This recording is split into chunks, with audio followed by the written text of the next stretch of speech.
Alors du coup, c'est une histoire qui se déroule quand j'étais en Master 1. Donc en fin de Master 1, on avait des stages individuels. Et moi, avec deux camarades, deux copines de promo, notre stage était en Corse. Donc on est allé en Corse, sur le côté du Cap Corse, notamment de Saint-Florent pour faire nos stages.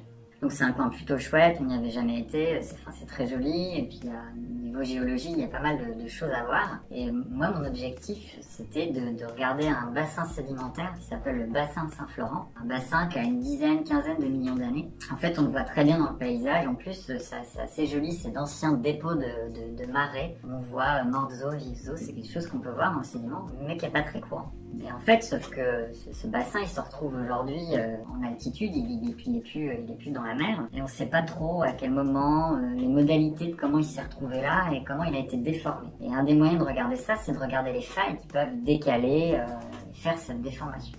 Et sur ces failles, ça se traduit par des plans de failles, des zones où ça glisse, et on peut regarder dedans, dessus, s'il y a des indices du déplacement, de la déformation. Donc on fait ça une bonne partie de ces 15 jours. Pour la Corse, c'est quand même pas mal de maquis, de petits chemins, donc c'est pas toujours évident de voir un joli affleurement ou faire ces observations. Donc on a un petit peu galéré ces 15 jours, en plus il n'a pas forcément fait tout le temps très beau. Et bref, le dernier jour, je dis à mes camarades, je dis bon bah moi je prends la voiture le matin, je veux bien y retourner une demi-journée pour faire encore quelques mesures. Donc je retourne sur un endroit qu'on avait repéré, que je voulais compléter, et puis et là, je lève la tête et je me rends compte que quelques kilomètres plus loin, en fait, il y a un autre affleurement qu'on n'avait pas vu. Je sais pas pourquoi on est passé à côté. Et je me dis, il faut absolument que j'aille voir. L'affleurement avait l'air grand. J'étais à me dire, mais on est trop bête d'être passé à côté. Enfin, ça fait 15 jours qu'on est là.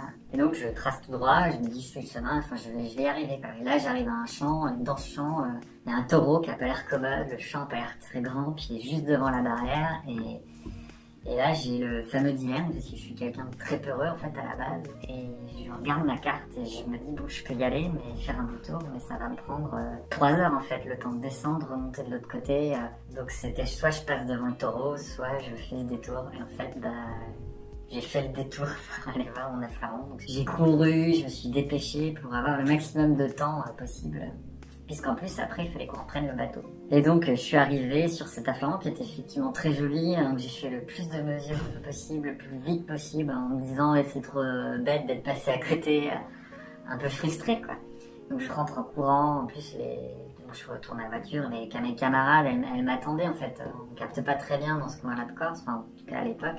Et donc, du coup, elles commençaient à s'inquiéter parce qu'il fallait qu'on aille prendre le bateau pour retourner sur le continent. Donc voilà, mais j'ai quand même eu ces mesures qui étaient intéressantes pour l'étude. Voilà, c'est un peu le côté des fois jusqu'au boutiste. Ça apprend aussi à regarder peut-être les cartes ou les images satellites différemment, à mieux préparer la mission les fois d'après pour éviter ce genre de mésaventures, ce qui est quand même dommage.